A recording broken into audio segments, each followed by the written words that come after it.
C'est sympa d'être là. Voilà, bonsoir tout le monde. Normalement, c'est plus difficile de faire des conférences que de faire des expéditions.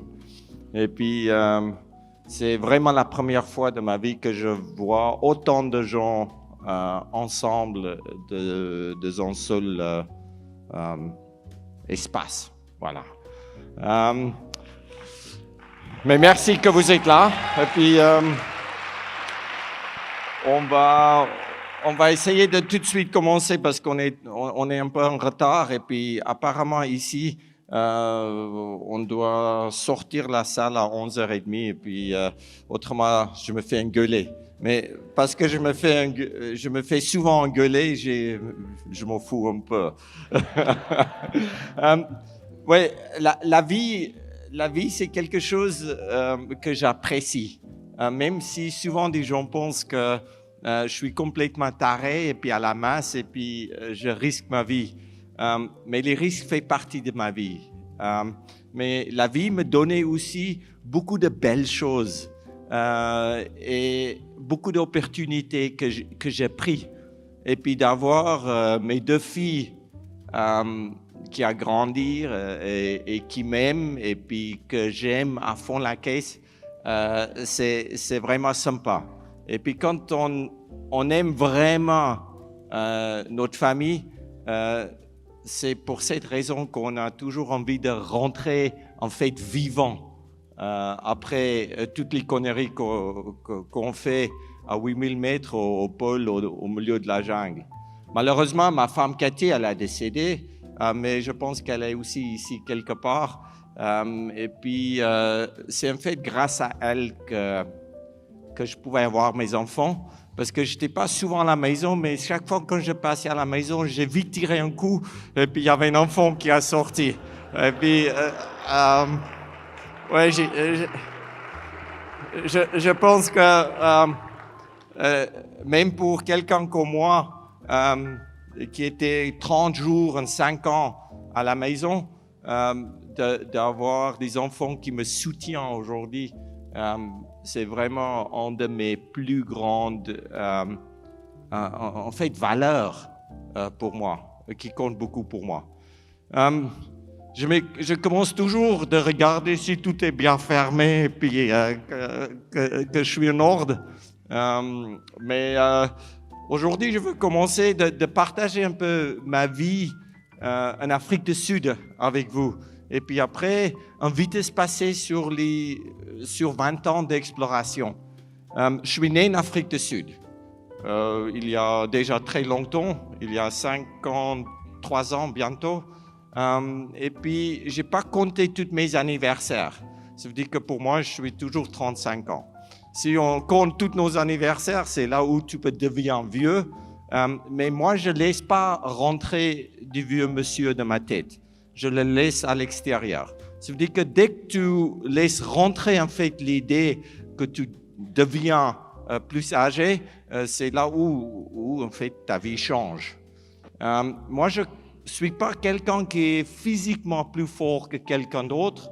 Je suis peut-être quelqu'un qui pense un peu différent que quelqu'un d'autre.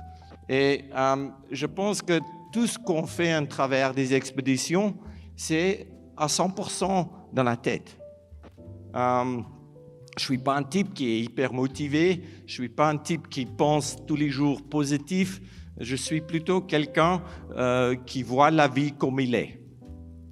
Et puis quand on voit la vie comme il est, on la voit d'une manière plus réelle et réalistique.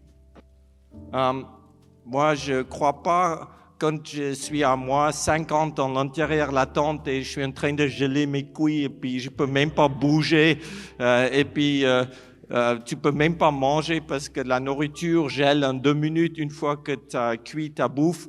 Je ne suis pas motivé pour sortir de la tente, pour attaquer une journée qui va faire 20 heures de long à moins 70 degrés. Il faut être complètement con de penser que tu es motivé. Et tu n'arrives pas à te motiver de sortir la tente tout simplement parce que quand tu fais une erreur, tu meurs. Et c'est là où ma vie devient un peu sérieuse.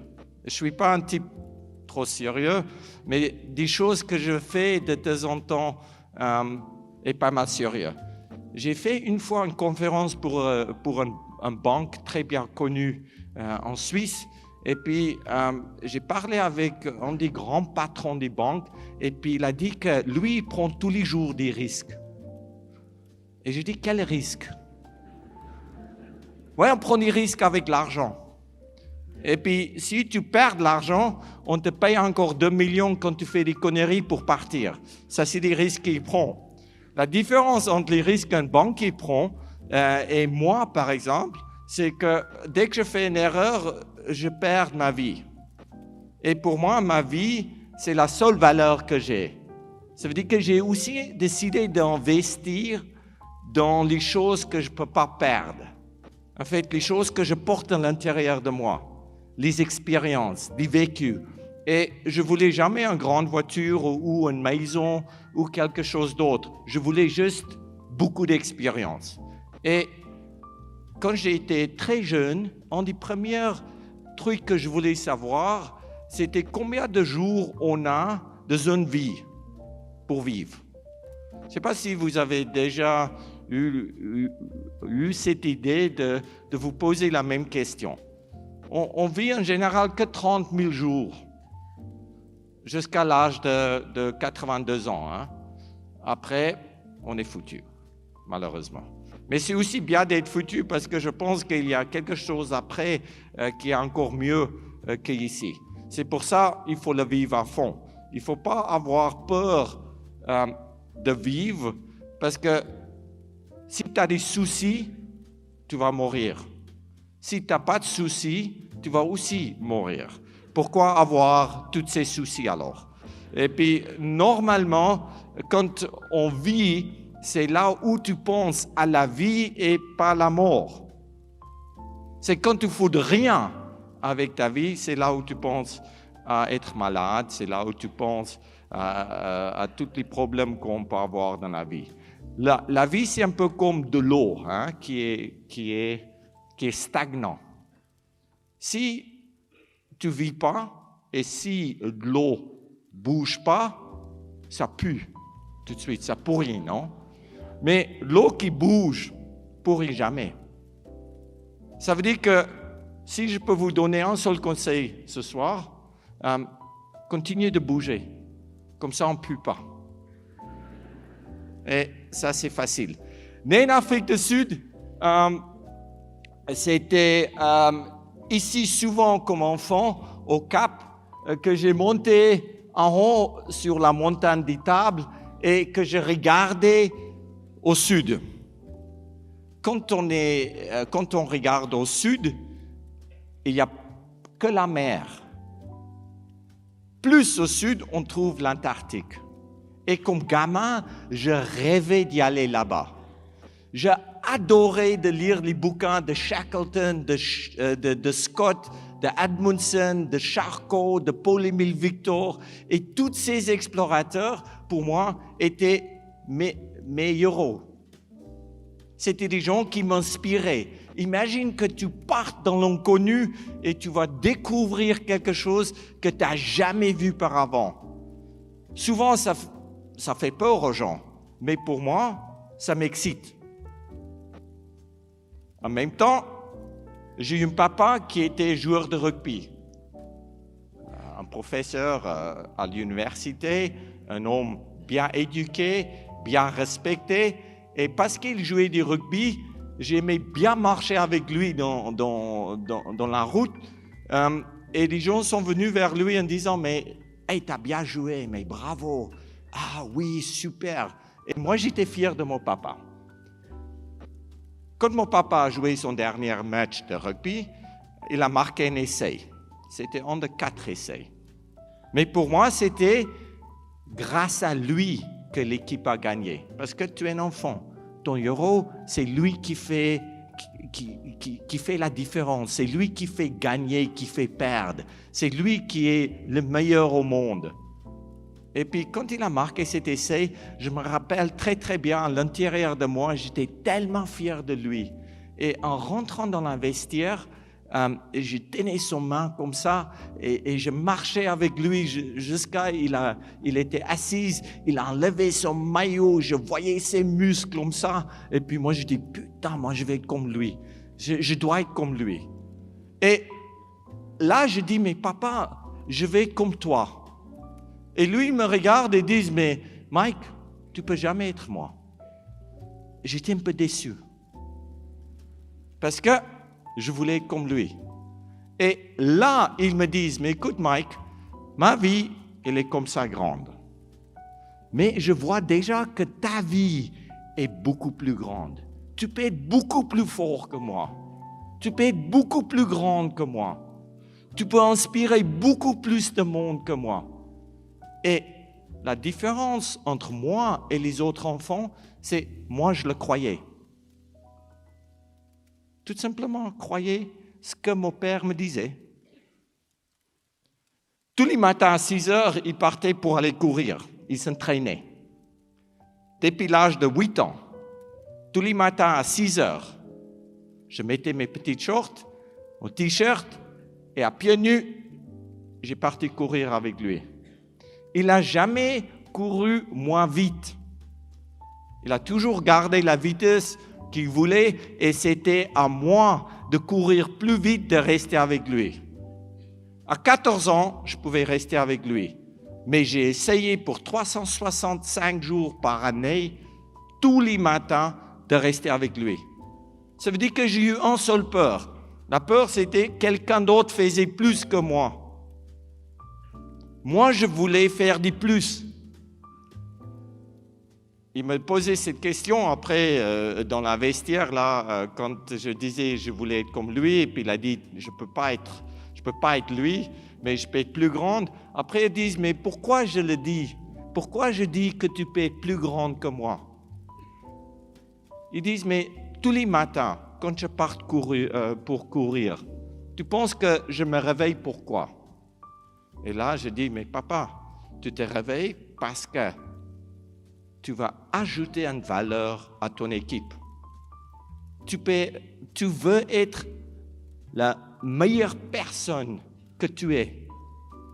Et tout ça, c'était déjà dans ma tête. Et puis je dis, mais toi, tu veux jouer mieux que les autres. Il me regardait vraiment aussi un peu bizarrement en pensant, mais comment la manière de penser à rentrer dans la tête de mon fils qui a que 8 ans. Après, ils me regardent comme ça et ils disent, mais écoute Mike, oui, c'est la moitié. C'est que la moitié de la vérité. Oui, je veux jouer mieux. Oui, je veux ajouter une valeur. Oui, je vais être le meilleur joueur. Mais tu sais pourquoi je me réveille? Je me réveille parce que toi, tu es réveillé. Je cours parce que je sais que toi, tu vas aller courir avec moi. Je me réveille parce que toi, tu es réveillé. Et j'ai 8 ans. C'est toi qui m'inspires. Et, encore une fois, je le croyais. C'est tout. À ce moment-là, ma vie a en fait changé. J'ai reçu une seule règle en grandissant en Afrique du Sud. Les règles, c'est à 6 heures le soir, je dois être à la maison. C'est pas difficile de comprendre. Hein? Tu peux aller où tu veux, mais 6 heures le soir, tu dois être à la casa. Jamais j'arrivais en retard. Qu'une fois, quand j'ai donné que la moitié de la vérité à mon papa. Je disais à mon papa qu'il fait week-end et je voulais aller visiter mon oncle. Mais mon papa, il a eu 2 frères. Un oncle qui habitait à 10 km et un autre oncle qui habitait à 300 km. Je n'ai pas dit à mon papa quel oncle. Mais je l'ai quand même averti que je vais aller visiter mon oncle. Et là, je saute sur mon petit vélo, j'ai à peine 10 ans et je commence de pédaler pour faire 300 km. Des roues comme ça petit, tu ne vas pas trop loin. 6 heures arrivées, et mon papa, je n'étais pas à la maison, il prenait le téléphone, il appelle son frère et il disait « Mike, il était là aujourd'hui ?» disent non, Mike n'était pas là. Puis ils disent à son frère que j'étais sûr, parce que c'est la première fois de sa vie qu'il me disait où il voulait aller. Ça veut dire que c'est là aussi où j'ai appris que je ne dois jamais dire quelque chose. Tu dois juste y aller et tu parles après. Et il faut plutôt demander pardon que de demander la permission. Dans tout ce que j'ai fait de ma vie, j'ai toujours demandé pardon parce que personne ne voulait que je parte. Personne ne voulait me donner l'autorisation. C'est pour ça que j'ai dit, je suis vraiment désolé. Mon père, il savait très bien que j'étais en train de partir pour aller voir l'autre oncle. Il a sauté dans sa voiture, il est venu me retrouver along la route. Puis il est arrivé vers moi. Il me regardait comme ça, il n'a rien dit. Il a pris mon vélo, il a mis mon petit vélo derrière sa voiture. Et moi qui ai eu le droit de toujours être devant à côté de lui quand on était seuls, que nous deux dans la voiture, il me met derrière. J'ai perdu ma place. J'existais plus. Et j'ai eu mon héros, il était dessus en moi. Et j'étais derrière la voiture et puis maintenant je commence à penser, comment je veux faire pour qu'il m'accepte au nouveau? J'arrive à la maison, il ne parle pas un mot, il dit « va à ta chambre ». Je suis dans mon chambre et puis là, des temps passent très lentement. Mes autres sœurs et frères courent dans la maison et moi, toute seule dans ma chambre. Tout simplement parce que j'ai essayé de faire 300 km avec un vélo. J'étais puni pour quelque chose qui, pour moi, sortait de l'ordinaire. Et puis, après 1 heure, je ne pouvais plus être là et je parte pour aller le voir où il faisait ses études, toujours dans son bureau. Et puis, en arrivant dans son bureau, je dis « Papa, pourquoi tu ne me donnes pas une bonne claque? Pourquoi tu ne m'engueules pas? Pourquoi tu n'es même pas agressive? » Puis ils disent « Mais moi, je n'ai rien foutu, c'est toi. Pourquoi toi, tu ne viens pas t'excuser? Pourquoi toi, tu ne viens pas t'expliquer? » Et à ce moment-là, il m'a appris la responsabilité de mes décisions. Et toutes mes décisions, en travers de tout ce que je veux vous montrer ce soir, je le prends. Je n'ai pas peur de mourir, mais j'ai envie de gagner. Et il y a une grande différence, en fait, dans la vie entre l'envie de gagner et la peur de perdre. Si tu as peur de perdre, il ne faut pas partir. Tu dois voir cette envie de gagner. Et dans la vie, je vois la vie souvent un peu comme une ligne qui est tirée comme ça.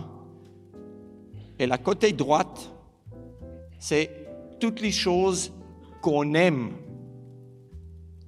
toutes les choses qu'on aime à faire. Par exemple, on ne veut pas travailler beaucoup, mais on veut être payé beaucoup. Ça, c'est à droite. Côté gauche, c'est on ne veut pas travailler gratuitement et dur sans argent. Ça veut dire qu'on fait plutôt côté droite. Dans la vie, si on fait seulement des choses qu'on aime et qu'on ne commence pas à aimer des choses qu'on n'aime pas faire, on ne vit pas dans un équilibre. On ne peut pas seulement faire des choses qui sont bien.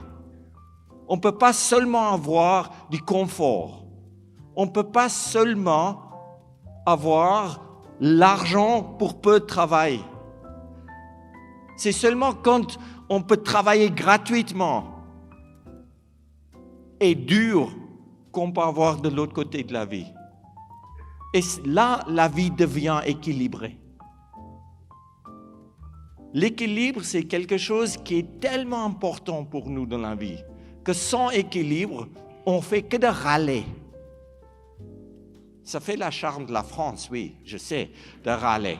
Mais il y a un moment qu'on doit prendre la responsabilité, honnêtement et sincèrement, de faire aussi des choses qu'on n'aime pas. Après, on peut être comme ça avec les mains. Et quand tu as fait quelque chose gratuitement, je vous promets, il y a un retour. C'est comme ça que j'ai vu ma vie. Et je ne suis pas là pour vous donner des leçons ce soir. Pas du tout. Parce que je suis un mauvais professeur. Je ne suis pas un bon exemple. Mais je vois ma vie un peu comme ça. En réalité, je suis toujours dans la merde. Toujours. Mais c'est que la profondeur qui varie de temps en temps. Des fois, ça monte jusqu'à là, et quand la merde monte jusqu'à là, voilà, je me mets sur les orteils, les doigts de pied, et puis c'est pas très confortable, mais je respire quand même. Et ça, c'est la réalité de la vie. J'ai trop vite, trop bien gagné ma vie en Afrique du Sud, et puis c'était là où après l'école, j'étais dans la force spéciale de l'Afrique du Sud aussi. Ils sélectionnent 4000 jeunes entre l'âge de 18 à 22 ans. Chaque année, 4000 jeunes qui ont commencé à faire des tests psychologiques depuis l'âge de 16 ans et sélectionnés pour aller pour faire leur service militaire obligatoire. Et puis moi, j'étais un des 4000 qui étaient sélectionnés.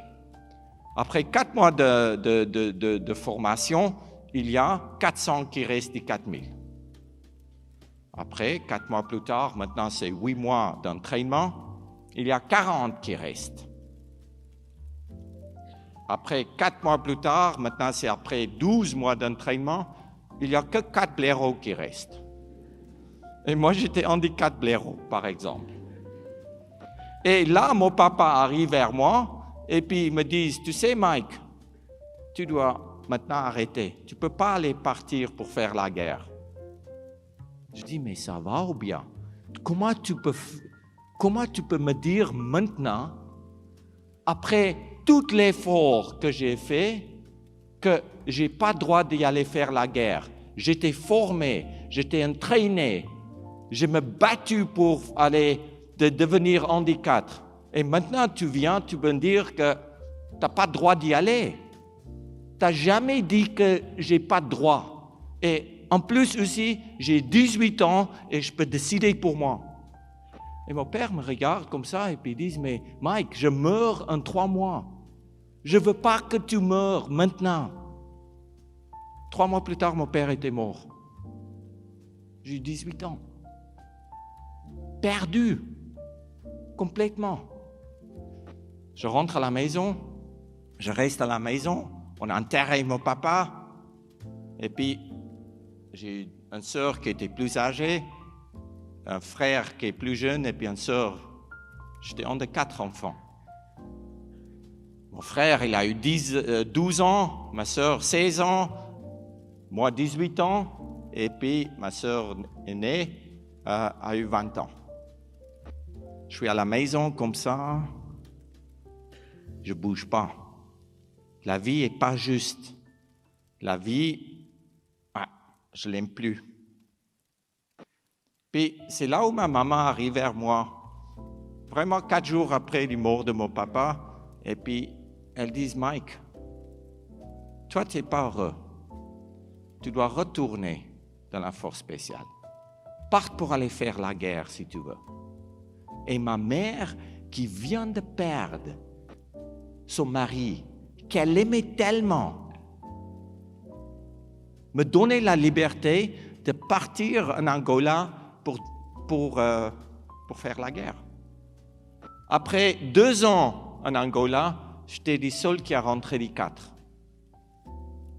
Pourquoi les autres sont morts et pourquoi moi j'ai rentré vivant? je me pose souvent ces questions.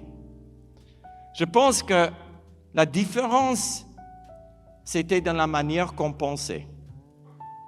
Parce que les autres sont partis pour tuer les gens, pour aller vraiment faire la guerre. Moi, je suis parti pour rester vivant. Parce que j'ai une responsabilité vis-à-vis de ma mère qui me donnait la liberté. Et je faisais tout pour rester vivant et pas de mourir. Et c'est là où j'ai compris que la manière qu'on pense dans la vie détermine les résultats de notre vie. C'est sûr que j'ai beaucoup de chance, mais la chance, il faut le provoquer.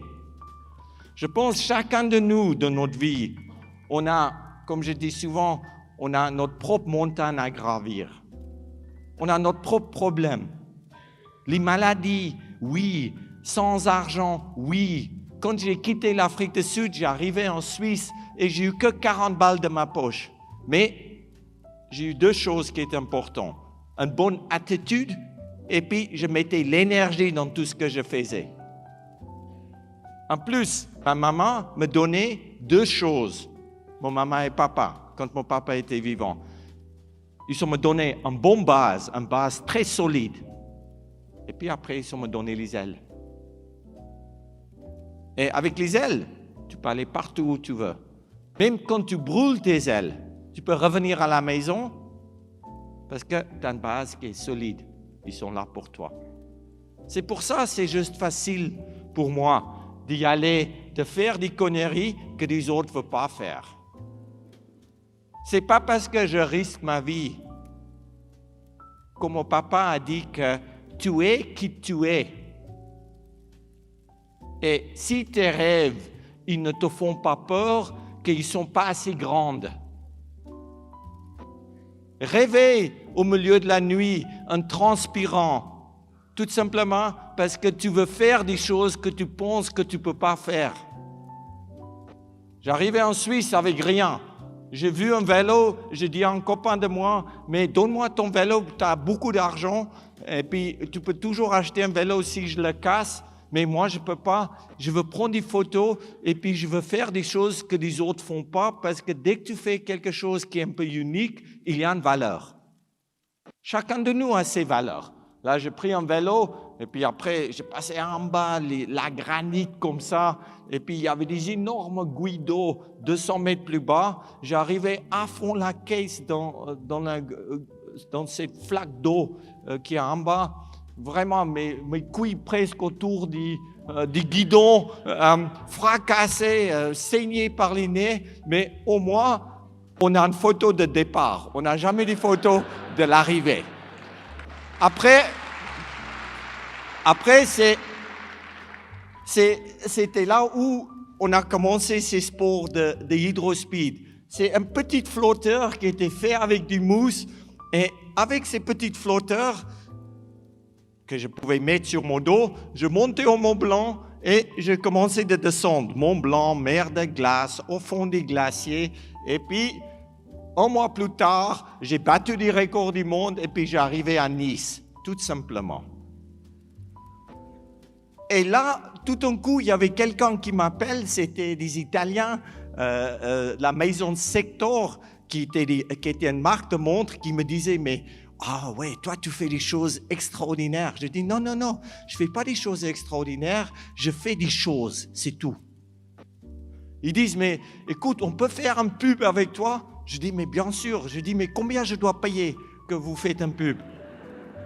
J'étais naïve, complètement naïve, parce que j'ai tellement aimé ce que je faisais que je pensais que c'était moi qui dois payer.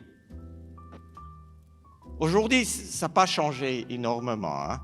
J'ai toujours mes sponsors qui est Mercedes, qui me soutient depuis 19 ans. Panerai, qui est une marque de montre qui me soutient, des gens de Crosscall qui me donnent un téléphone, qui me soutient financièrement pour payer une partie de mes expéditions.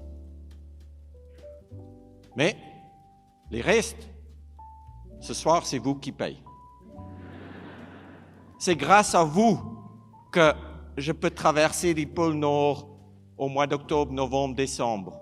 Parce que si je ne gagne pas ma vie, je ne peux pas financer mes expats. Malheureusement, aussi, de faire la télévision que peut-être vous avez vu, ces programmes où je marchais avec les stars un peu... ouais... ouais, ouais. Et puis, ouais, mais quand tu vois Adriana Carambeu et puis Chaim et tout ça, c'est pas aussi moche que ça. C'est 10 fois mieux que les paysages, ouais, qui est un peu chiante. Mais ça me permettait de gagner un tout petit peu d'argent. Un tout petit peu d'argent pour financer ce que je faisais. Je travaille comme vous. Je dois payer ma bouffe comme vous, comme tout le monde. Mais je rêve grande. Ça, c'est la seule différence. Et une fois que j'en rêve, je ouvre mes yeux et je fais des pas. On a un choix dans la vie. Après, je vais arrêter de vous faire du moral. On a un choix de vie. On peut vivre ici, en marchant, tout près de la falaise, où on a un risque de tomber. Là, tu as une super vue. Ou tu peux marcher ici derrière. Ici, je ne vois même pas les jambes des gonzesses qui sont assises devant. Notre vue est pas bien. Ici, c'est plus sûr, il y a moins de risques. Et puis ils disent, ici, la vie est longue et là, la vie est courte. On peut choisir, ce n'est pas une vie qui est mieux que l'autre. Mais moi, j'ai choisi de marcher ici, là. Parce que je veux vivre intensement. Intense. C'est juste, je ne sais pas si le mot est juste. Mais I want to live intensively. C'est ici où je suis vivant, pas là. Mais ça, c'est aussi bien. Les choix de vie qu'on fait, on peut toujours changer. Et au fur et à mesure qu'on vieillit, c'est là où tu vois des choses un peu plus réelles. Et les Américains, ils veulent toujours qu'on voit, quand tu as un verre d'eau, hein, et puis tu as ça d'eau au fond du verre, et puis le verre est presque vide. Les Américains disent que le verre est moitié plein. C'est comme ça, ils sont aussi foutus qu'ils sont un peu. Mais quand tu dis il y a ça d'eau dans la verre, il n'est pas à moitié plein. Il est moitié vide. Pourquoi penser positif? C'est là où tu dois travailler positif pour ajouter de l'eau qu'il est moitié plein. De voir la vie comme il est et réelle, c'est la meilleure chose. Si tu dois vraiment te motiver, comme je disais tout à l'heure, pour aller travailler, plutôt changer de travail. Pourquoi se motiver pour un truc que tu n'aimes pas? Je sais, ce n'est pas aussi facile. Je sais qu'on a des choses à faire. Je sais qu'il y a des choses à payer. Je sais qu'on a des enfants. Moi aussi. Mais quand on arrive de faire des choses qui nous rendent heureux, c'est là où on vit une vie qui est équilibrée. Une fois que j'ai descendu la plus profonde canyon du monde, c'est là où, juste un jour complètement bourré dans un restaurant avec un pote de moi, il a dit, mais toi, tu as battu des records pour la plus haute cascade du monde. Ouais, tu as descendu Mont Blanc jusqu'à Nice, et puis, mais tu n'as jamais nagé la plus longue rivière du monde. Je dis, jamais, oui, mais peut-être je peux. Ils disent, mais tu ne vas jamais le faire. Et puis, il me paraissait 5 francs suisses. Et pour 5 francs suisses, j'ai commencé avec 7000 km de nage en 6 mois. Que pour 5 balles. Et ces 5 francs suisses, c'était ma motivation. D'abord, tu dois commencer avec 600 km à pied. J'ai dessiné une hydrospeed que je pouvais porter. Et puis, j'ai eu des palmes, une combinaison, un filet de pêche, une machette, 2-3 médicaments, un peu. Quand tu chopes des saloperies, des infections et tout ça, que tu peux le soigner. J'ai pris très peu de nourriture, 2 sachets de la nourriture lyophilisée, si jamais je ne pouvais pas bouger, que je pouvais rester plus ou moins vivant. Et puis, j'ai quitté la Pacifique pour arriver à la source de l'Amazone qui est plus ou moins là.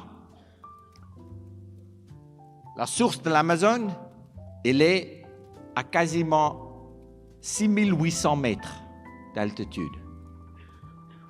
Avec mes commerces, j'ai arrivé aux sources et puis c'était depuis là où j'ai commencé peut-être l'aventure du plus engagée. Tout simplement parce que c'était la première fois que j'ai parti. Je ne connaissais pas mes limites physiques et psychologiques. Oui, j'ai été dans la force spéciale pendant la préparation, la phase de préparation qui a pris 1 année. J'ai été dans la force spéciale de Brésil qui a formé les Américains pour la guerre en Vietnam. Oui, ça n'a pas bien marché pour les Américains en Vietnam, mais moi je me foutais, je voulais juste me former sur comment je pouvais trouver à manger, où je peux aller et où je ne peux pas aller. Et puis, ils ont me donné un pile de bouquins comme ça à Manaus sur tout ce que je pouvais manger, tout ce que je ne pouvais pas manger, tous les serpents qui pouvaient me tuer, tous les serpents qui ne pouvaient pas me tuer. Et moi qui n'aimais pas les serpents, je regardais dans ces livres de serpents et les premières pages, c'était un serpent rouge et jaune qui était mortel. Je tourne les pages, 2e page, serpent rouge et jaune, pas mortel. Je tournais la page comme ça, en regardant, mais je dis, mais, ouais, celui-là, il a une tête légèrement plus petite que l'autre. Voilà, c'est sûr que dans la jungle, je veux dire, mais tu as la tête plus petite que les autres ou pas? Non, tu peux pas. Non, C'est là où j'ai commencé d'arracher toutes les pages des serpents qui ne pouvaient pas me tuer. Parce que pourquoi je dois savoir qu'un serpent ne peut pas me tuer? Il peut me mordre, il ne me tue pas. Tu peux me mordre, ce n'est pas grave. Mais celui-là qui est dangereux, celui-là, il n'a pas le droit de me mordre.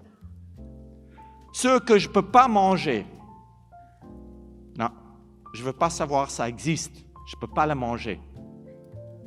Un pile de bouquins comme ça a devenu un pile de bouquins comme ça que j'ai bien étudié. Et avec ces connaissances, j'ai parti pour descendre l'Amazone à la nage. Pourquoi on fait la pollution dans nos têtes en mettant des informations qui est complètement inutiles? On pollue notre vie avec des choses qui ne sont pas importantes. Pourquoi on s'inquiète pour les autres si notre vie n'est pas bien? Pourquoi on critique les autres si, en fait, notre vie n'est pas à 100%? Quand on regarde notre vie, c'est là où on peut faire un changement. C'est là où on peut l'améliorer. Et souvent aujourd'hui, tout le monde qui me croise dit « Ah putain, t'as la vie facile ». Non, la vie est la même chose pour vous et que pour moi. C'est vrai que la vie n'est pas toujours facile. C'est vrai qu'il y a plein d'obstacles dans la vie. Mais la seule manière de rendre une vie qui est difficile plus facile, c'est de s'améliorer toi-même. Tu ne peux pas rester devant la télé en disant « Putain, la vie est dure, oh la vache. Qu'est-ce qu'il fait Matt Pokora avec Mike Rohn maintenant est-ce que Mike il va pleurer ou c'est Matt qui va pleurer ?» Non, c'est pas Mike qui va pleurer, Matt il va pleurer, ouais. C'est pas moi qui va pleurer. En disant que dans la vie, tout ce que tu dois faire, c'est que continue de te former, s'entraîner, améliorer. C'est là où tu peux grandir et où tu peux surpasser les obstacles. C'est la seule différence que tu peux faire, c'est ici. Personne ne fait la différence pour toi. En plus aussi, si tu es bien entouré, vraiment bien entouré par des gens qui t'aiment, bien entouré par des gens qui croient en toi. Moi, des fois, mes sponsors croient plus en moi que moi, je crois en moi-même. Mais ça ne me fout pas de pression. Ça me motive et ça m'inspire de m'entraîner, de devenir mieux pour surpasser les obstacles. La vie est donnant-donnant. Ces 30 000 jours qu'on a de notre vie, c'est maintenant qu'on doit la vivre. C'est pas demain. C'est aujourd'hui. La vie, c'est pas dans la future. C'est pour ça, je dis ce soir, vous êtes là, pas pour que je vous donne la leçon de la vie, mais juste prendre ce qui est nécessaire pour vous. J'ai pété mon genou au milieu de l'Amazone. Et tout d'un coup, dans les premières 1000 kilomètres, j'ai un genou pété. Mais j'ai encore environ 6000 kilomètres à nager. Je sors la rivière et puis je suis là, along la rivière, je dis, mais comment je vais faire? Je dis, mais Mike, il ne faut même pas penser comment tu vas faire, tu dois faire. Prends pause. Mets ton jambe en haut. Attache bien ton genou. Après, tu vas dans l'eau et tu nages jusqu'au prochain village qui est à 600 km. Et puis, depuis là, tu peux sortir pour aller voir des médecins. 4 jours plus tard, je rentre dans la rivière. J'ai mis du bois, bien attaché avec la corde autour de mon genou. Je rentre dans la rivière, ça fait tellement mal. Je nage un peu depuis l'ange comme ça et plus comme ça avec mon genou. Je nageais pas comme ça, mais plus depuis là-bas. Et ça faisait mal. Le 4e jour, ça faisait moins mal. 2 semaines plus tard, j'étais nickel. 1 mois plus tard, j'arrive au village où je dois sortir. Et puis, je dis, mais pourquoi je veux sortir? Tout ce que je dois faire maintenant, c'est nager encore 5500 km. Et j'arrive à la fin. Honnêtement et sincèrement, j'ai nagé 5500 km complètement avec un genou qui était figé, comme tu dis, il ne bougeait plus, comme ça. Mais je nageais tout simplement depuis l'ange. Ça veut dire qu'on peut trouver des solutions. Mais si on pense qu'on est foutu, on est vraiment foutu. Les crocodiles, c'est sûr qu'ils sont plus grands que toi. Et puis, quand on mesure la distance entre les yeux, c'est en fait là où tu détermines la grandeur de ton problème. Quand tu vois que les yeux sont comme ça, plus ou moins entre les distances de mes 2 doigts, oui, tu as un petit problème. Quand tu as des crocodiles qui ont les yeux écartés comme ça, tu as un grand problème. Et l'envie, je parle de l'envie de vivre, l'envie de faire des choses, l'envie d'avancer dans la vie. C'est aussi la motivation derrière l'énergie que tu vas mettre dans ce que tu fais. D'abord, tu dois avoir envie de choper cette crocodile qui est plus grande que toi. Après, tu sais que maintenant, dors 2 jours bien, que tu as vraiment faim, et puis tu bouffes rien, que tu as plus faim que les crocodiles. Après, tu as une meilleure chance de l'attraper. Quand tu as plus faim que quelqu'un d'autre, tu as une chance beaucoup plus grande de l'attraper. C'est là où, si les yeux sont comme ça, je m'en fous, j'ai faim. Et en fait, la vie pour moi, c'est vraiment ça. Si tu as faim de faire quelque chose, si tu as cette envie de faire quelque chose, pourquoi pas essayer? Si les crocodiles te bouffent, c'est pas grave, parce que tu vas pas savoir. Tu es foutu de toute façon. Mais si toi, tu attrapes les crocodiles, tu fais un feston d'enfer. Tu manges bien pour la prochaine 2 semaines. Mais il faut avoir envie de le faire.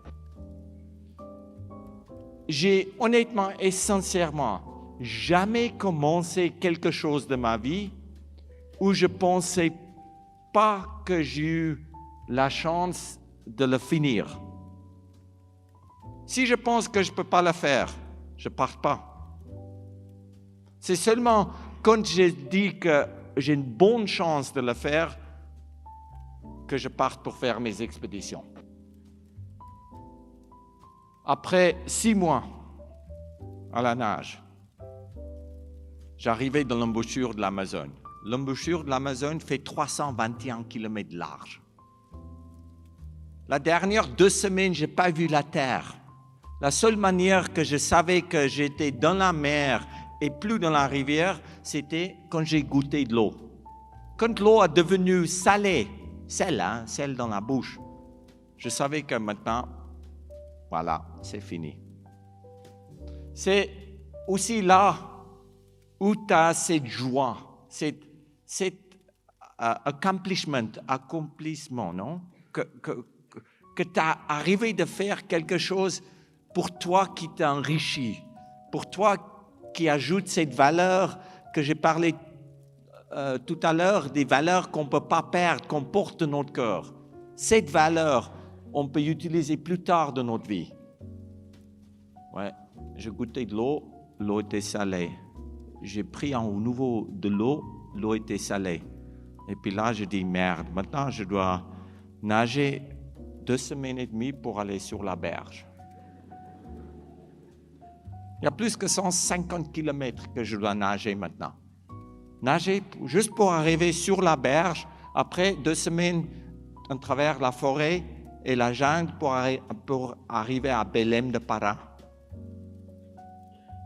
Je disais, mais oh la vache, je pensais que quand j'arrive ici, c'est fini. Mais non, c'est là où ça commence. Jamais penser que c'est fini. La vie continue. Et dès qu'on fait des choses début à la fin,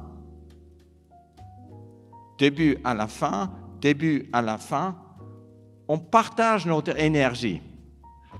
Pour moi, tout ce que je fais, c'est simplement une manière que je vive. C'est un style de vie. Si je parte la semaine prochaine pour aller faire des cadeaux, c'est pas, je ne veux pas faire des cadeaux, je veux juste partir de la Suisse. Après, je veux sauter sur mon bateau qui est aux Philippines. Je veux monter dans les droites de Bering. Après, je vais laisser mon bateau en Alaska. Après, je vais aller grimper des K2. Et puis après, je vais retourner sur mon bateau en Alaska. Après, je vais traverser le pôle Nord. Et au mois de novembre, je rentre. Ce n'est pas des choses différentes. C'est juste un style de vie. Quand on rentre dans ce style de vie, qui est une vie d'aventure, même quand on est médecin, banquier, postier, je ne sais pas quoi d'autres métiers, il y a plein d'autres, ça doit être juste votre style de vivre. On doit faire des choses qui nous rendent heureux. Après la descente de l'Amazone, ça a pris 2 semaines, comme je disais, pour nager jusqu'à la berge. Et c'était là où j'ai eu du temps de réfléchir. Et puis c'était là où je dis, mais maintenant il faut essayer de marcher 20 000 kilomètres depuis Hammerfest jusqu'à là, et puis après 20 000 kilomètres autour du monde jusqu'à là. Mais le seul problème, c'est qu'il fait légèrement plus froid que dans la jungle. Et puis, avant de partir, j'ai dessiné tous mes vêtements, la luge, les skis et tout ça. Et puis, en fait, le plus grand problème, c'est que tu ne peux pas vraiment utiliser tes mains parce qu'il fait froid. Tu ne peux pas enlever les moufles. À moins 50, oui, tu peux encore. À moins 50, c'est pas trop froid. Moins 60, il commence à faire un tout petit peu frais. Et puis à moins 70, ouais, là, tu dois commencer à faire un peu attention. Parce que les peaux exposées gèlent en moins que 2 minutes. Maintenant, avec ça dans ma tête, je pensais qu'il va faire tout le temps moins 70. Mais il ne fait jamais tout le temps moins 70. C'est très rare. Avec Haider, c'était une marque de vêtements qui était à Annecy. On a dessiné une fermeture éclair qui partait d'ici, derrière, que je pouvais ouvrir avec mon pouce, en passant mon pouce, dans un petit, comment tu dis, un cordelette, comme ça. Je passe mon pouce dedans et puis tout ce que je fais, je tire comme ça. Je n'ai pas besoin d'essayer de choper ces petites fermetures éclairs avec mes mains. Ça a pris 2 mois de développer cette fermeture pour juste faire pipi dehors. Parce que quand tu marches sur la glace et tu as bu un peu, ouais, c'est sûr que il faut faire pipi, non? Pour faire ton numéro 2, pour poser une pêche, c'est à l'intérieur de la tente. Ça ne se passe pas à l'extérieur. Quand il fait moins 40 et tu vas essayer de poser une pêche dehors, tu peux sortir que, honnêtement, moins 40, tu peux sortir 40%. Moins 50, c'est 30%. Moins 60, c'est que 10%. Ça veut dire que ça ne vaut pas la peine d'exposer les fesses aux températures aussi froides. Pour faire pipi, j'ai une fermeture éclair qui est grande pour que je peux rentrer avec mes moufles dans là pour choper ma petite machin qui est qui est là-dedans.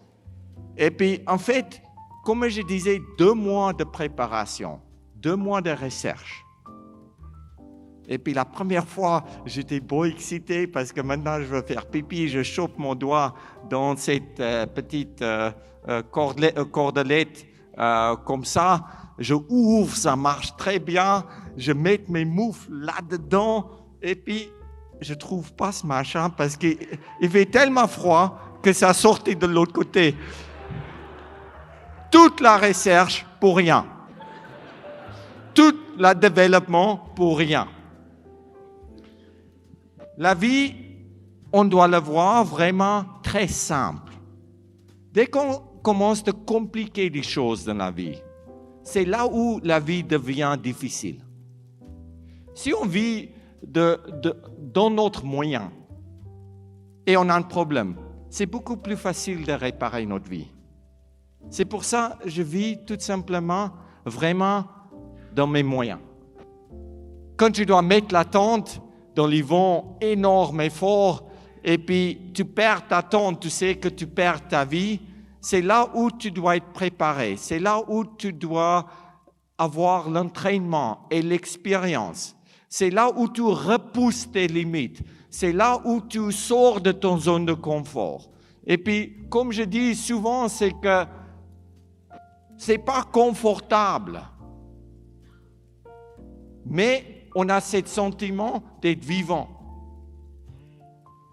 Après 2 ans 2 ans et 3 mois de marche, j'arrivais dans ces petits villages au nord de la Russie. C'était un ancien goulag. Et puis cette goulag était abandonnée. Maintenant, quand la perestroïka et le communisme a arrêté, ils ont évacué tous les prisonniers qui étaient là-dedans. Mais, du jour quand les militaires sont venus, cet monsieur-là, Vassia, ou Vassilia, il était à la chasse. Les hélicos atterrirent, tous les prisonniers sont mis dans les hélicos, et les hélicos décollent. Et puis cet monsieur l'a resté. 16 ans plus tard, moi je suis le premier qui arrive dans ce village abandonné et je trouve cet monsieur-là. 16 ans il était seul. Et moi je pensais que ma vie était difficile. Non, j'ai marché que 2 ans. 16 ans. Et des fois, quand on regarde en fait la vie des autres, c'est là où on réalise en fait que, ma foi, notre vie n'est pas aussi mal que ça. Si on est qui on est, c'est la chose la plus facile d'être. Si on veut être comme les autres, c'est là où la vie est difficile. C'est là où on doit presque jouer un rôle. Et c'est là où notre vie devient un peu compliquée. Après 2 ans et 3 mois, c'est là où je suis venu du premier homme qui a fait un tour du monde en suivant la cercle arctique polaire. Et puis, c'était vraiment bien de voir qu'en 2 ans, les enfants changent vite. J'étais loin 2 ans et 3 mois. Et en arrivant là-bas au Cap Horn, et j'ai vu ma femme et mes filles, je savais pourquoi je me battais tous les jours pour rester vivant. C'est pas parce que j'aimais pas ma famille que j'ai parti de la maison. C'est parce que j'aimais ma famille que je voulais rentrer à la maison. Et quand on a cet amour, comme je disais tout à l'heure, c'est un vrai amour. Ça nous donne une raison d'être. Après ces petites expéditions autour du monde sur la cercle arctique polaire, j'ai décidé de compliquer un peu ma vie et d'y aller au pôle Nord de nuit. Pôle Nord de nuit, c'est pas trop difficile parce que, en fait, la route, c'est juste depuis là jusqu'à là. Mais là, tu marches en fait sur la glace qui bouge, la glace qui est posée sur la mer. Avant, la cercle arctique polaire, comme je vous ai expliqué tout à l'heure, j'ai fait ça. Ça m'a donné l'expérience tout simplement pour faire ça. Maintenant, quand tu as froid, tu as des orteils comme ça. Et quand tu es comme ça, oui, avant vous dégueulez, je vais vite changer les photos. L'avantage, c'est que tu peux couper tes orteils et tu peux le bouffer aussi si tu as vraiment faim. Il n'y a pas vraiment beaucoup de calories, il y a environ 3 calories dans un orteil. Ça veut dire que ça ne va pas te garder en vie très très longtemps. Il faut plutôt essayer de le garder vivant que de le bouffer, même si tu as vraiment faim. Mais ce qui est intéressant, c'est que, juste pour rapidement vous montrer, ça c'est le plus grand problème qu'on a. C'est quand on est exposé tout le temps au froid de l'extrême, parce qu'on a toujours les pieds sur la glace, c'est là où tu peux avoir des gelures. Pour qu'on baisse la température du corps, on se mettra cul nu dehors. On baisse la température du corps par 1 seul degré et on commence à avoir des frissons. Ça, c'est Borgi Ausland. Borgi Ausland, c'était norvégien. C'est norvégien. Et lui est peut-être le plus grand explorateur polaire qui existe aujourd'hui. Lui, là, côté droite, il m'a appelé un jour en disant, écoute, Mike, j'aimerais bien aller au pôle Nord de nuit. Toi, tu as fait 2 ans et 3 mois autour du monde et tu as passé 2 hivers dans l'Arctique et tu es le seul homme qui a fait ça. Tu ne penses pas que tu veux venir avec moi au pôle Nord? Je dis, ah oui, Borghi, ça c'est une très bonne idée, mais moi je pense que je peux aller toute seule. Et puis ils disent, ok, d'accord, au revoir. Et puis ils bouclent du téléphone. En sortant de la chambre, je dis juste à le plus grand explorateur polaire que je vais aller toute seule. Je dis, non, sans lui, je ne peux pas aller. Je reprends le téléphone, je l'appelle. Je dis, ah oui, Borghi, c'est Mike, j'ai réfléchi un tout petit peu. Je pense que tu as raison, on doit aller ensemble. Et puis lui, il dit, non, je vais aller toute seule, au revoir. Et puis il boucle son téléphone. On est cons, les hommes. Pourquoi on veut montrer qu'on est fort? Pourquoi on est cet alpha mâle que moi je suis plus fort que toi, j'ai plus d'argent que toi? Ouais. On n'a pas besoin de faire la compétition dans la vie. Moi, je fais la compétition avec personne. Et nous non plus.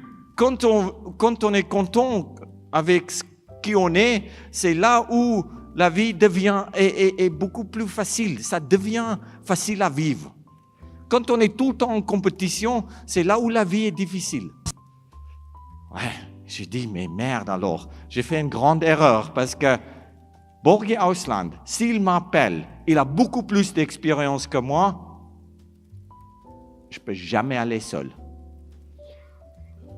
Tous les jours, pendant 10 jours, je voulais l'appeler.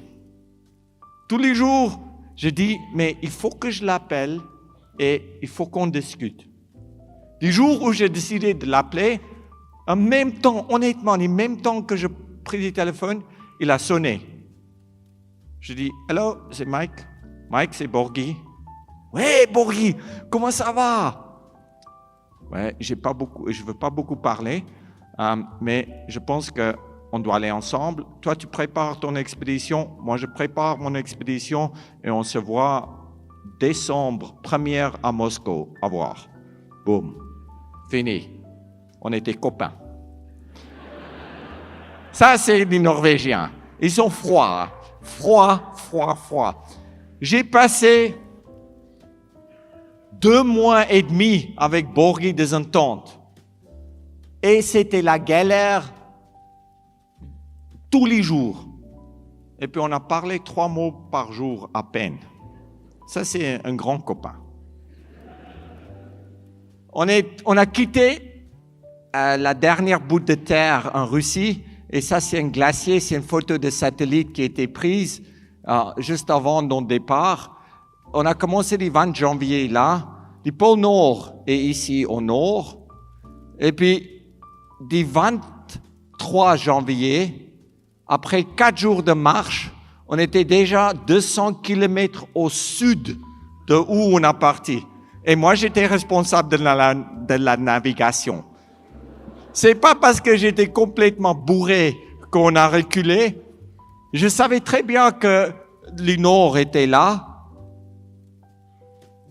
5 jours plus tard, on a commencé de dériver dans la direction de l'étroit de Bering. Et 1 mois plus tard, on n'avançait que 2 kilomètres.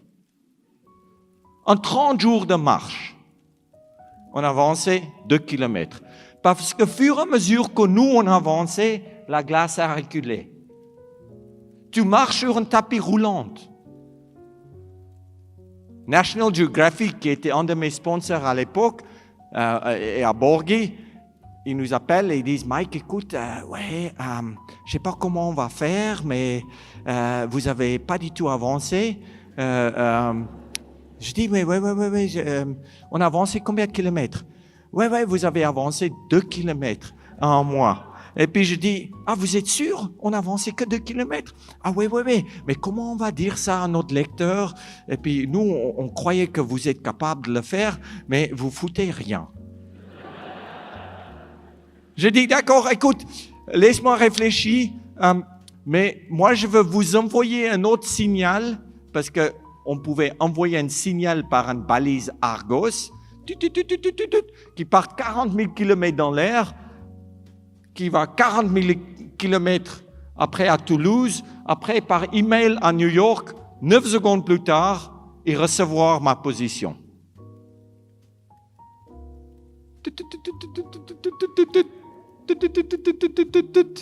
Email, ding, ding, ding, travers l'Atlantique. 9 secondes plus tard, la gonzesse à New York. Elle a notre position, elle m'appelle. Elle dit, Mike, je suis vraiment désolé. Tu n'as pas avancé 2 km, tu n'as avancé que 1,8 km. Je dis, exactement. Dans ces 9 secondes, on a reculé 200 mètres. Ça, c'est la dérive.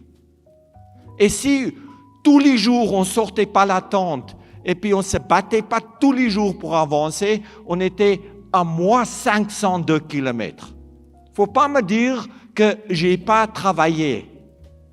J'ai marché déjà 500 km.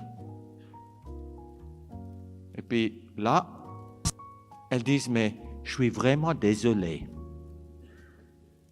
Pourquoi on n'a pas avancé? Tout simplement parce que la glace bougeait tellement vite qu'un morceau glissait sur l'autre. On ne pouvait même pas mettre nos tentes pour dormir. Il faisait tellement nuit qu'on ne voyait même pas la luge derrière nous. La glace était tellement fracassée qu'on sautait d'un morceau à l'autre. Et si Borghi sautait sur ce morceau et moi sur l'autre morceau, on dérivait et puis on ne se voyait plus jamais. La glace était tellement cassée que des fois, on doit mettre notre combinaison de survie comme ça, par-dessus tous les vêtements qu'on a, on doit la fermer, on doit jouer la roulette russe, on doit pousser notre luge dans l'eau. À moins 40, tu dois sauter dans l'eau et tu dois nager en espérant que tu vas trouver la glace de l'autre côté. Il ne faut pas me dire que je n'ai pas travaillé.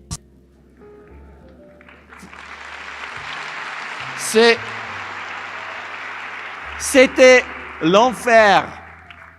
Et c'est justement là où tu dois rester calme.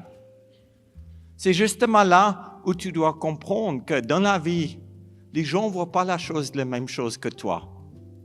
Tu dois rester zen, même si c'est difficile. Heureusement, c'était la dernière fois que la gonzesse m'appelait. Parce qu'après, les numéros étaient enregistrés et puis je ne répondais pas. C'est sûr qu'au pôle Nord, c'est dangereux. Et cette photo, j'ai pris complètement par accident. C'est une vidéo, une caméra qui tourne tout le temps. Et c'est une photo d'une vidéo que j'ai prise. Borghi et moi, on était d'accord que en fait, on ne voulait pas risquer notre vie pour sauver la vie de l'autre. Dès que Borghi tombe dans l'eau, la glace est très fragile. Ça veut dire que même moi qui approche ces points-là, si lui il a tombé dedans, moi aussi je veux tomber dedans. Et du moment quand Borghi a tombé dans l'eau, c'est là où j'ai vu sa gueule qui s'ouvre. Il n'a toujours pas parlé, il n'a même pas crié. Il tient à sa luge et je vois que la glace le tire vers le fond. Moi, j'essaie de le sauver. La glace qui commence de bouger autour de moi, je fais un demi-tour. Je dis, mais j'espère que ça va aller vite pour lui. Parce que, moi, heureusement, je ne suis pas dans la même situation. Et en plus, c'est vrai, chacun de nous fait la même chose. Chacun de nous, à ce moment-là, va dire, heureusement, c'est lui et pas moi. C'est normal.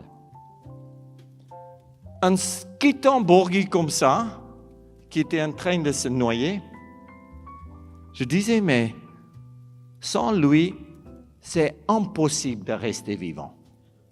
Je dois sauver sa vie pour que moi je sauve ma vie. Tout de suite, j'ai retourné, j'ai poussé ma luge vers lui, je lui ai lancé la corde, il a pris la corde dans ses mains, et puis maintenant, on a fait ces tirs aux cordes, hein, ces machins. Lui qui voulait me tirer dedans, et moi qui voulais pas partir dedans.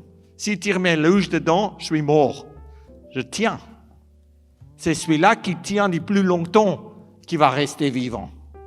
Enfin, avec son haut du corps, il arrive sur la glace, je le tire dehors, je le laisse là-bas, la moitié comme ça, couché sur la glace, et je continue de marcher vers l'épaule.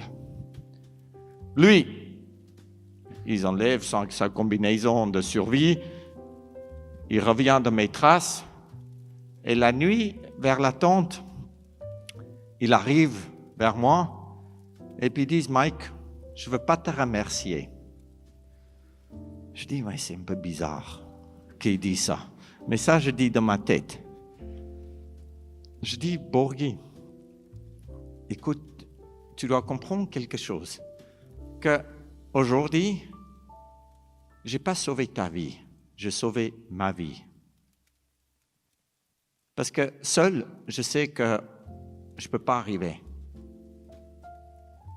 C'est égoïste.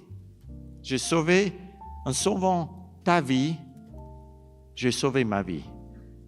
Et puis, ils me regardent comme ça et disent, Mike, je ne veux pas te remercier parce que merci n'est pas suffisant.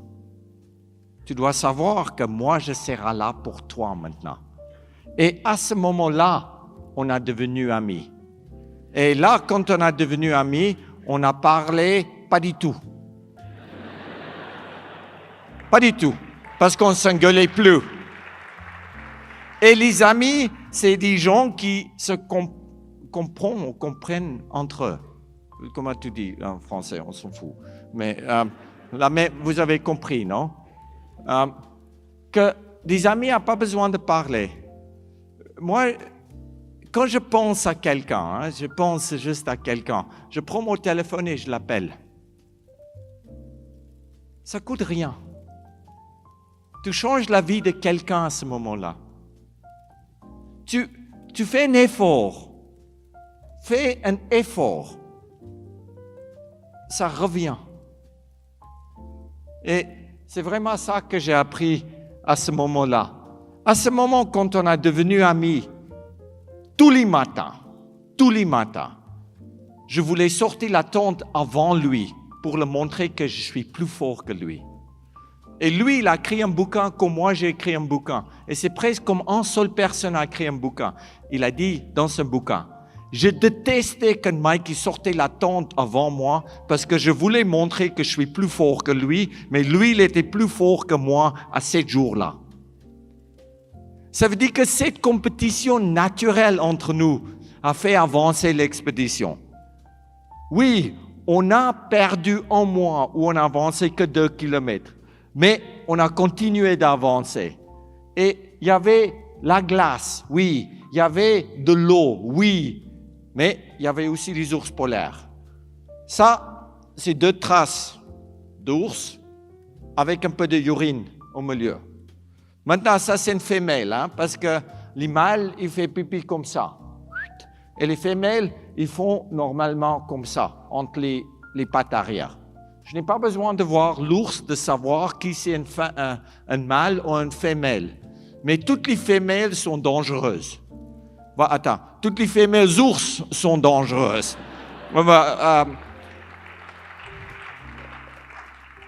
Tout simplement parce qu'aujourd'hui, les mâles tuent les des oursons pour tout simplement, comment tu dis, piner la femelle qui garde ses oursons pendant 3 ans. Et quand elle est 3 ans, elle garde ses oursons pendant 3 ans et elle ne peut pas devenir une chaleur. Je ne sais pas si vous avez compris. Il y a tellement peu de femelles qui nous restent, malheureusement à cause de la réchauffement de notre planète et des changements dans le climat, mais on n'est pas là pour parler de ça ce soir, que les mâles tuent les femelles qui retombent en chaleur. Non, les mâles tuent des oursons qu'ils peuvent piner la femelle. Comment tu dis? Mate. Ouais, vous avez compris, je pense, ouais. C'est un peu difficile. Et quand les femelles font pipi comme ça, ils sont prêts d'attaquer. Là, il y a une femelle ours. Quelle heure est-il? Je dois me faire engueuler. Ça va, j'ai encore du temps. Là, il y a une femelle qui m'approche. Quand une femelle se met sur ses pattes arrière, les jambes en l'air, les oreilles ouvertes comme ça, la bouche grande ouverte, et elle gueule fort. Tout ce que tu dois faire, c'est que d'abord, tu vas un peu chier au froc, c'est sûr, parce que c'est impressionné quand tu vois un ours qui fait 3,30 m de haut. Tout ce que tu dois faire, c'est écarte tes pas, balance tes bras et montre à l'ours que tu es pas mangeable, que tu es un être humain, en espérant qu'il a déjà vu des êtres humains. Si tu ne le fais pas, tu ne sais pas s'il a déjà vu un être humain ou pas. Mais si l'ours, elle se met comme ça, les pattes bien plats, elle approche les jambes derrière vers les jambes devant, elle se met dans une boule, mais dans une boule comme ça, tu vois l'énergie, tu vois qu'elle est prête de charger.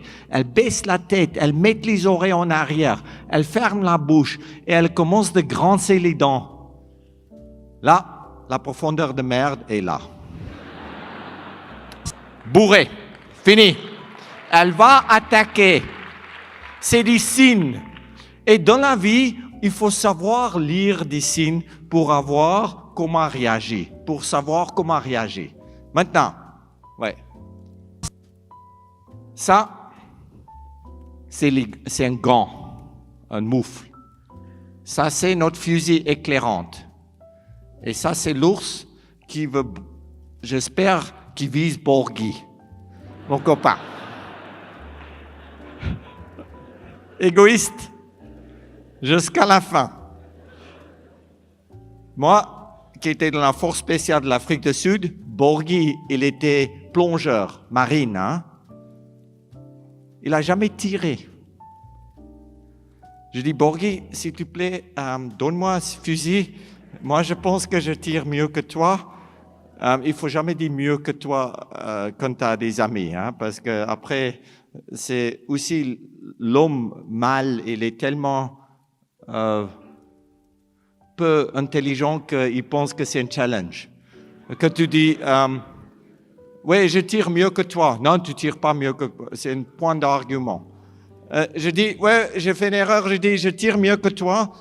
Déjà, de ma vie, malheureusement, j'ai tué les gens parce que je voulais défendre ma vie. Et maintenant, je pense que dans cette situation, moi, je suis mieux adapté de tirer l'ours que toi parce que toi, tu n'as jamais tiré sur quoi que ce soit. Ils disent, non, moi, je tire, toi, tu tires des photos. Et c'est moi qui ai mon appareil de photo à côté de sa moufle avec la fusil. En regardant les moufles de Borghi, je vois qu'il ne peut pas tirer parce qu'il a un moufle. Comment tu tires? Je les regarde comme ça, je dis, Borghi, j'aimerais bien tirer des photos, mais toi, tu ne peux même pas tirer des fusils. Enlève ta moufle. Et lui, il me regarde comme ça, et ils disent, mais Mike, donne seulement des informations qui servent à quelque chose. Honnêtement et sincèrement, je le regardais comme ça. Je dis, mais je ne comprends pas. Ça, c'est l'information la plus utile que tu peux donner à quelqu'un. L'ours approche, Borghi tire et à 2 mètres de nous, 2 mètres on est de nous, il chope l'ours sur la poitrine et devant nous, il y a ces fusils éclairantes qui brûlent et on voit l'ours qui part un peu en courant, qui brûle un tout petit peu. Et maintenant, ça c'est la tête de Borghi et moi je prends des photos derrière lui. Ouais, si il a loupé, lui il se fait bouffer en première et puis moi j'ai eu du temps de partir. L'ours a attaqué 12 fois. 12 fois, elle a revenu. Et 12 fois, Borghi, il a tiré l'ours dans la poitrine.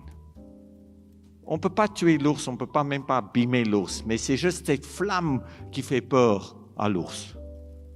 Et honnêtement, je ne sais pas pourquoi tu dois toujours expliquer à une femelle 12 fois avant qu'elle comprenne. Mais je vais vous dire pourquoi.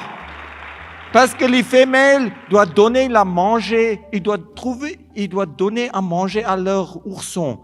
Ils se battent pour ce qu'ils veulent, pour trouver la nourriture. Et on peut avoir que du respect pour ça. Si c'est un mâle, tu tires une fois, on est tellement chiards, nous, les mâles, qu'on part en courant. Honnêtement et sincèrement, un femelle qui veut quelque chose, tu la donnes quelque chose. Et tu n'as plus de problème. L'expédition, après à ce moment-là, a devenu vraiment un bagarre pour rester vivant. Même si le soleil approchait l'équateur, les conditions sur la glace sont devenues tellement l'enfer que pendant 8 heures par jour, il y avait des endroits où on ne pouvait pas marcher parce que la glace était tellement mince qu'on rampait comme ça. Si tu marches sur la glace, tu casses la glace, tu passes dans l'eau et il y a des courants sous la glace. Et dès que tu as la glace, tu es dans l'eau et tu es en dessous, non, dessous, tu peux pas sortir. 8 heures par jour, juste ramper un tout petit peu, c'est pas trop grave. Mais après la deuxième semaine, ouais, tu as envie de marcher au nouveau. Dans la tente en soir, je dors toujours avec l'oreille sur la glace. On met toujours un fil autour de la tente que quand l'ours rentre pour nous bouffer, que ça déclenche un alarme. On met les luges les deux côtés, que l'ours est toujours intéressé un peu dans la bouffe qui est dans la luge. Et nous, on prend des gasoils qu'on met sur la tente, que l'ours ne sent pas qu'il y a quelque chose à manger à l'intérieur de la tente, mais plutôt des gasoils. Il y avait une nuit, tout près d'épaule, quand honnêtement, on était tellement fatigués. On s'endort avec l'oreille sur la glace. L'ours approchait. 2 secondes plus tard, il y a la couverture sur ma luge qui était déchirée. Et l'ours qui tire ma luge en arrière en reculant jusqu'à y toucher la tente. En touchant la tente, l'ours, il s'assoit sur la tente, sur mon ventre. Il est assis sur moi. Moi, dans la tente, tout ce que je pouvais faire, c'est, avec mon coude, je dois maintenant parler avec Borghi. Maintenant, je dois. Borghi, s'il te plaît, s'il te plaît, s'il te plaît. S'il te plaît, Borghi, s'il te plaît, réveille-toi. Borghi qui se réveille avec un œil comme ça. Je dis, Borghi, s'il te plaît, il y a un ours dans ma luge qui est assise sur moi. Il me regarde comme ça et puis ils me disent, mais Mike, pourquoi tu me réveilles? L'ours, il est dans ta luge. Ça, c'est des copains. Ça, c'est des copains. Quand l'ours, il est dans votre luge, dans votre vie, quand l'ours, il est présent dans votre vie et puis il bouffe votre nourriture, c'est ton problème. Résout tes problèmes. Là, je dis à Borghi, donne-moi, s'il te plaît, cette fusée éclairante, que je peux sortir de là. Borghi donnait des fusées éclairantes, et moi, j'arrive de sortir, j'ouvre la fermeture éclair, je tire un seul coup, heureusement c'était mal, il a tout de suite compris, et puis là, il a parti. On a continué sans arrêt, pendant plus que 2 mois. Gentiment, on a eu de moins en moins de calories et de moins en moins d'énergie. C'est là où la glace, on peut utiliser la glace vraiment comme euh, comme quelque chose qui réchauffe. Hein. Quand il fait moins 40, la glace est toujours à moins 18 et la glace est plus chaude que moins 40 et tu utilises la glace pour réchauffer ton nez. Mais c'est sûr que les gelures sur les visages, c'est pour ça que je vous montre ça. Je suis né moche, mais là je suis presque devenue plus belle avec les gelures. Oui, c'est sûr que tu souffres, même les genoux, quand tu avances avec les skis, en appuyant devant sur les skis, c'est là où les habits est vraiment compressés contre notre peau et il n'y a plus d'air qui circule pour réchauffer notre genou et les froids passent en travers. Ça veut dire que tu gèles les veines à l'intérieur des genoux et puis ça saigne vers l'extérieur. Je mange 12 000 calories par jour. 12 000 calories, c'est équivalent d'un repas de 5-6 jours pour quelqu'un un peu normal. Hein? Et puis, je m'entraîne de manger 12 000 calories en commençant 3 mois avant de partir. 3 mois avant de partir en expédition, je commence de boire l'huile d'olive. Ça veut dire que je bois une chope d'huile d'olive par jour. Après, je m'entraîne un peu et puis j'essaie de brûler l'huile. Et puis tous les jours, j'essaie de boire un tout petit peu plus jusqu'à j'arrive de manger environ 6 à 7 000 calories par jour. Et je prends petit poids pour que je porte la graisse autour de moi qui fondre en allant au pôle. Quand tu t'entraînes pour manger plus de calories, c'est honnêtement douloureux. Hein? Imagine que tu bois 1 litre d'huile d'olive par jour. Tu as envie de dégueuler. Mais pas seulement dégueuler, c'est qu'après un mois en buvant l'huile, tu as 2 chopes. Tu as une chope pleine et puis une chope vide. La chope vide, tu mets derrière, les chopes pleines, tu mets là. Et ça, honnêtement, ça traverse direct. Et tu peux toujours après juste faire comme ça. Et quand ça traverse direct comme ça, c'est là où tu peux y aller. C'est là où tu peux résister aux températures de moins 62. Parce que l'air autour de notre corps réchauffe et remonte à long de la veste pour que je respire l'air chaud, relativement chaud. Je prends comment ça s'appelle, la moque, la mauve qui sort de notre nez. La mauve, ouais. Et tous les matins, je prends la mauve et puis je le frotte contre mon visage qui forme un peu de glace que je gèle pas mes peaux. Parce que toutes les peaux exposées gèlent. Et la sauce, tu peux pas mener une crème, la crème gèle. Et cette mauve, ça sort tout le temps, tu peux le frotter et ça protège bien. C'est les Inuits qui m'ont appris de faire ça. Et puis après, parce qu'on était en retard, on a changé notre horloge biologique et un jour, à pas 24 heures, un jour à 30 heures. Et pendant 20 heures des 30 heures, tu tires ta luge. 5 heures pour dormir, 5 heures pour manger par jour. 30 heures par jour. Ça, c'est pas par semaine, par jour. Parce qu'on a seulement un tout petit peu de nourriture qui nous reste et chaque 4e jour, tu gagnes un jour de nourriture parce que tu as bossé 6 heures de plus par jour. Tout ce que tu dois faire, tu dois continuer de tirer. Et les gens qui pensent que le pôle Nord est plat, il est comme ça. Je suis bientôt fini et puis ça c'est une photo qui me touche honnêtement à chaque fois que je le vois.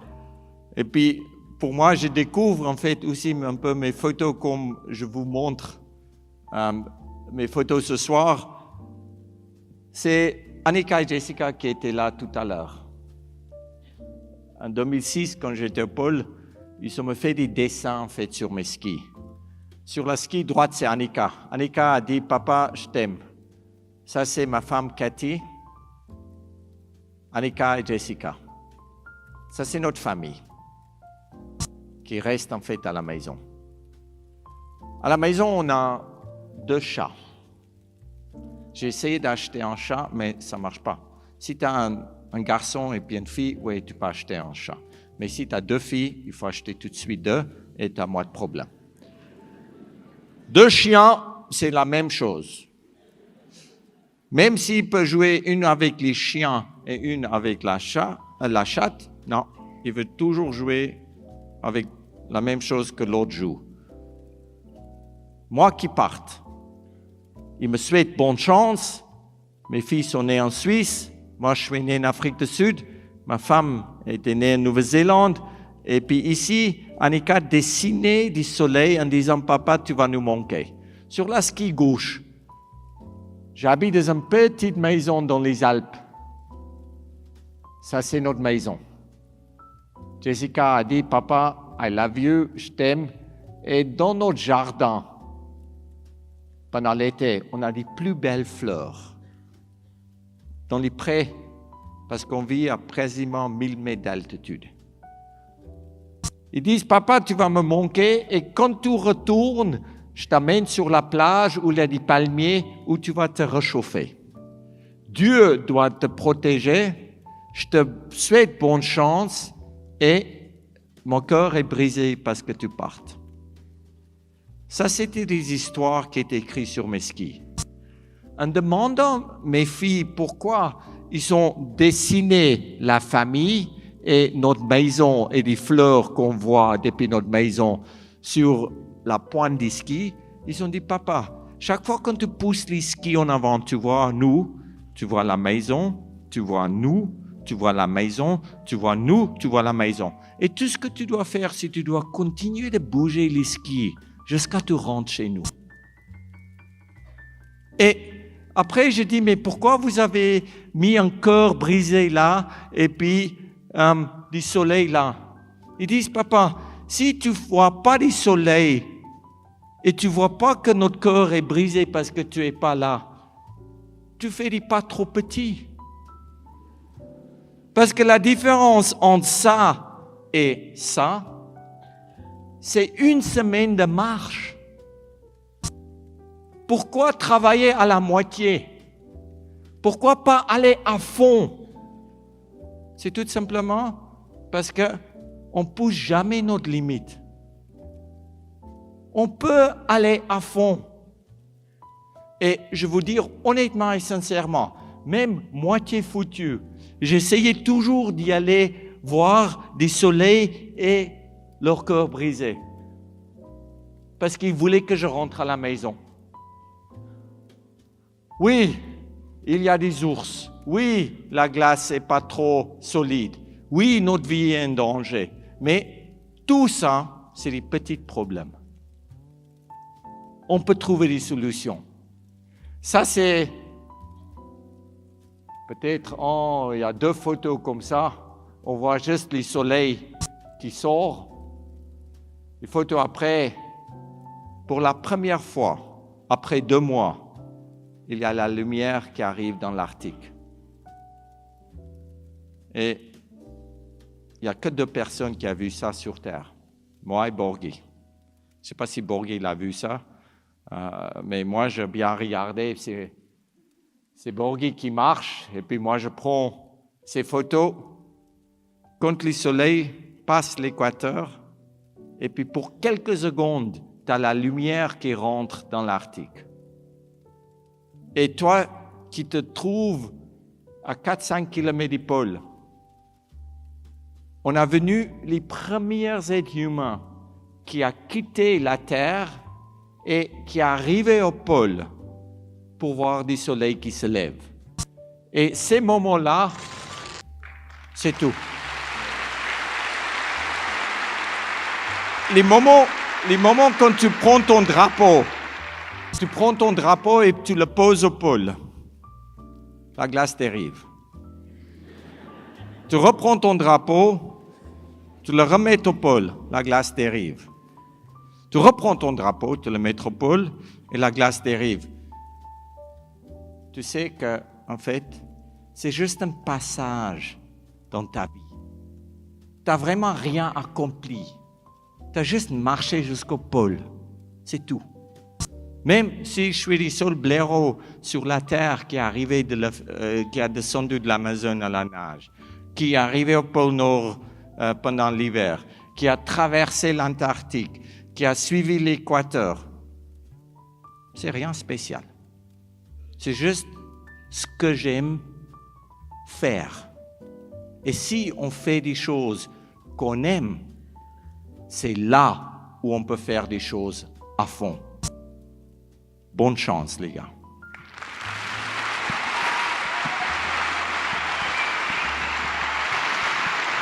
Merci.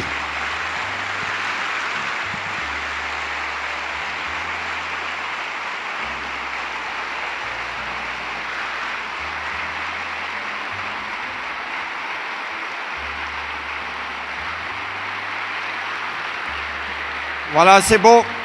Ça, c'est, comme je dis, frapper les mains, c'est des mouvements qui ne servent à rien. Parce qu'on ne bouge même pas, c'est comme danser. C'est des mouvements inutiles. Tu vas nulle part. Tu bouges, tu dépenses l'énergie, mais tu vas nulle part. Ouais. Ça, c'est ma dernière conférence que je fais. C'est les premières, un peu dernières que je fais en public. Et puis... Là, la semaine prochaine, je pars vraiment pour retourner au K2. K2, c'est cette petite montagne. Il y avait plus de... Maintenant, il est sur l'image, mais on ne le voit pas. K2, c'est cette petite montagne au Pakistan que j'ai déjà essayé 2 fois de gravir, mais en fait, chaque fois, la nature a décidé que je ne dois pas aller au sommet. Et puis quand on fait un demi-tour et puis on a 100 mètres du sommet, c'est toujours difficile de dire que je rentre. Les échecs, j'ai aussi beaucoup d'échecs. Mais je suis fier de mes échecs parce que ça veut dire que j'ai essayé. Si je peux vous donner des conseils, et mes conseils comptent pour rien, c'est continuer d'essayer, même s'il y a des échecs. Les échecs... à travers l'échec, on apprend. Et si on fait 2 fois les mêmes erreurs, c'est qu'on est con. Et ça, c'est simple. On n'a pas appris à travers les erreurs. Et si on apprend à travers les erreurs, c'est vraiment là où on a une chance de réaliser notre rêve. Il n'y a pas de différence entre quand vous êtes content et moi je suis content, et quand moi je suis triste et vous êtes triste, il n'y a pas de différence d'émotion. C'est juste où je dois aller pour être content à changer un tout petit peu. Pour moi, c'est de traverser les pôles sud, c'est de descendre l'Amazone à la nage. La sensation d'arriver au bout, c'est la même pour vous que pour moi quand vous faites vos trucs. Je ne suis pas plus heureux ou moins heureuse. C'est juste, on est heureux. C'est pour ça, tout ce que vous faites dans la vie, honnêtement et sincèrement, et tout ce que vos amis font, et tout ce que votre famille fait, le meilleur truc qu'on peut faire, c'est le soutenir. Jamais tirer les gens vers les bas. Et quand ma femme a décédé, c'est un peu triste d'arrêter cette conférence comme ça, mais je voulais presque mourir avec elle. Et j'étais vers elle en disant, mais écoute Cathy, c'est pas normal. Si je pouvais troquer ma vie avec ta vie, si moi je peux mourir pour toi, je te donne ma vie. Et puis elle me regardait comme ça, et puis elle dit, mais Mike, je veux pas ta vie. Moi, je vais où c'est mieux. Mais je veux que toi, tu dois vivre pour moi. Et à ce moment-là, que tu peux vivre pour les autres, tu as une responsabilité vis-à-vis toi et les autres. On peut vivre pour les autres. On peut faire des choses extraordinaires, mais on doit décider de le faire. Comme je dis, j'ai juste décidé. C'est la seule différence des fois entre les êtres humains. J'ai décidé et je crois. Ça veut dire que tout ce que je fais, je vis pour les gens qui ne sont plus là, qui n'ont pas la capacité de vivre. Et ça, je fais avec beaucoup de plaisir. Voilà, merci beaucoup. Je pense qu'on a du temps pour une seule question. Et puis après, il faut y aller parce qu'on va se faire foutre dehors. Il n'y a pas de question, non? Il y a une seule question, deux questions. Là, Seb, juste là-bas. Voilà. C'est beau. Sébastien, il arrive. Il faut faire gaffe. Il faut pas. C'est pas le test, hein? C'est pas long. Non, c'est une petite question. Mike, j'ai juste une petite question. C'est quand tu étais en Antarctique, comment tu as fait pour sauter des cratères en kite avec une luge de 200 kilos, des cratères de 50 mètres? J'ai pas compris. En fait, ce qui se passe, c'est qu'on décolle vraiment avec notre kite en tirant la distance entre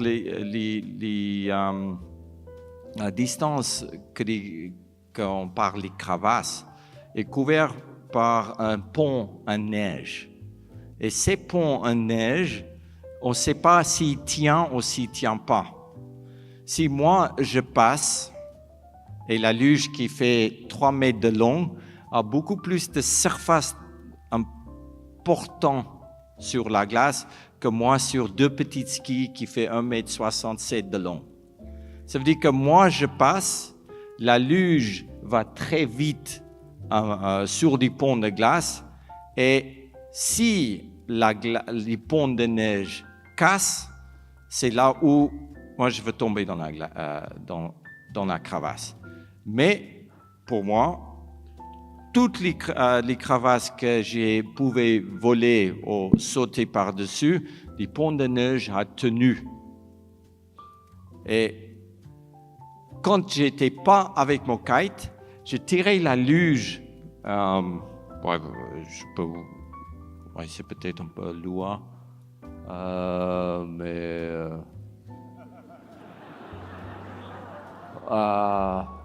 voilà, je vais juste arriver un peu. Et ça faisait partie des conférences que vous n'avez pas vues. Faut revenir un peu. Voilà, on va arriver. Voilà. Comme ça, vous avez tout vu. Voilà. Ça, c'est par exemple un crevasse qui fait depuis là environ 60 mètres de large. Et ça, c'est un pont de neige que je parle. Ça veut dire qu'avec des kites, je passe par-dessus et la luge qui fait 3 mètres de long, il glisse très vite sur les ponts de neige. Mais quand je n'étais pas en kite, je mettais une corde entre la luge et moi qui faisait une vingtaine de mètres de long. En montant les glaciers, dès que je passe sur les ponts de neige, comme ça, la luge qui est à 20 mètres de moi, il me retient quand ces ponts de neige cassent et je tombe dans les crevasses. Et c'est du poids de la luge qui est plus lourde que moi qui me garde en fait vivant. Et c'est dans cette manière-là que j'ai passé des crevasses pendant environ 160 km en montant les glaciers sur les plateaux. C'est peut-être pas la meilleure système de mettre un kite et d'espérer que des ponts tiennent, mais parce que c'était une course contre ma vie, je n'ai pas eu des autres choix, mais de prendre ces risques. Et souvent, on fait des choses que, comme je l'ai expliqué, on ne peut pas seulement faire des choses qu'on a envie de faire, mais on doit aussi faire des choses qu'on n'a pas vraiment envie de faire. Et dans la vie, comme je dis, quand on commence à aimer des choses qu'on n'aime pas à faire, c'est là où tu vis ta vie un tout petit peu complet. Mais c'est aussi comme marcher là où tu risques de tomber. Voilà.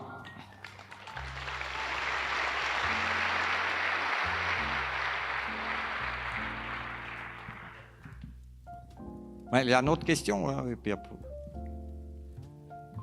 Oui, mademoiselle. Oh, madame, vous êtes à côté de votre mari ou votre copine? Ouais, vas-y.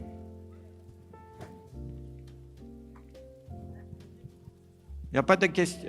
Là. C'est blase. 1, 2, 3. Cours. Non. Bonsoir. Bonsoir. Il y a évidemment beaucoup de questions qu'on aurait envie de te poser, Mike, mais en tout cas, je voudrais savoir si tu as déjà réfléchi après le K2, tes prochaines expéditions. En fait, ouais, après les K2, c'est la traversée du pôle Nord. Et je serai sur K2 au mois fin mai, juin, juillet. Et puis août, septembre, octobre, novembre et début décembre, je vais essayer de traverser le pôle Nord. Et normalement, à mi-décembre, je dois au nouveau retourner à Monaco avec mon bateau si j'arrive de traverser le pôle Nord. Mais la traversée du pôle Nord, parce qu'on est sur une plateforme qui dérive, on est sur la glace qui dérive, la rencontre entre moi qui arrive au nord de Spitsbergen et mon bateau doit être pas mal précise. Parce que si mon bateau ne peut pas arriver jusqu'à où je suis et la glace dérive dans l'Atlantique du Nord, c'est là où j'ai un risque de tomber dans la mer. Et puis dès que tu tombes et tu n'as plus de glace autour de toi, la vie peut devenir très courte. Ça veut dire que cette point de rencontre, c'est quelque chose un peu risqué, mais je pense qu'on peut le faire. De rentrer dans les droits de Bering avec mon bateau et de me faire déposer sur la glace, c'est la partie facile. C'est juste après 4 mois, la rencontre de l'autre côté qui va être difficile. Aujourd'hui, on a aussi en fait plus de possibilités de communiquer par satellite et on peut envoyer des signaux qui est beaucoup plus vite captés et que mon bateau peut venir plus facilement vers moi. Mais aussi, là pour la première fois, on va essayer de partager l'expédition plus en direct. Ça veut dire que si vous avez Instagram, Facebook, ce machin-là, des réseaux sociaux, suivez, si vous êtes intéressé de suivre vraiment en réel comment ça va se passer. Aujourd'hui, on va essayer de le faire pour la première fois, que les gens montent vraiment K2 avec moi, que les gens traversent vraiment les pôles Nord avec moi, en mettant des live images. Mais ouais, ça c'est mes 2 grandes expéditions là pour l'année, pour cette année. K2 et traverser le pôle Nord. Ouais. Mais écoute, merci beaucoup. C'est l'heure. Et vraiment sympa que vous avez venu. Ciao.